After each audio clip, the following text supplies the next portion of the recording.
அண்மை செய்தியை பார்த்து வருகிறோம். 14 தொகுதிகள் தருபவர்களுடன் தான் கூட்டணி என கூறவில்லை என பிரேமலதா தெரிவித்திருக்கிறார். அண்மை செய்தியாக பார்த்து வருகிறோம்.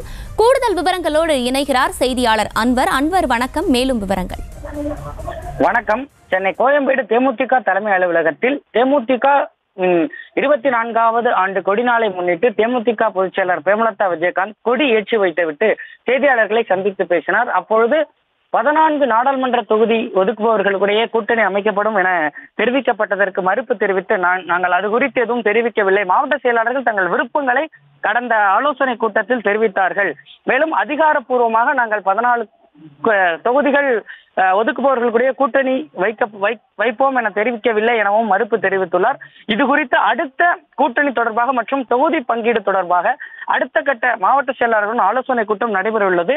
அதற்கு பிறகு அதிகாரப்பூர்வமாக தகவல் தெரிவிக்கப்படும் எனவும் தற்பொழுது 14 தொகுதிகள் ஒதுக்கப்படும் கட்சிகளுடன் கூட்டணி அமைக்கப்படும் என்பது குறித்து தான் கூறவில்லை என மறுப்பு தெரிவித்துள்ளார். மேலும் தேர்தல் குழு குறித்து இன்று ஆலோசனை கூட்டம் நடைபெறவுள்ளது. அது குறித்து ஓரிரு நாட்களில் தெரியப்படுத்தப்படும் எனவும் அதிகாரப்பூர்வமாக அடுத்த மாவட்ட செயலாளர் கூட்டத்திற்கு பிறகு முடிவு செய்யப்படும் எனவும் தேமுதிக பொதுச் செயலாளர் பிரேமலதா விஜயகாந்த் தெரிவித்துள்ளார்.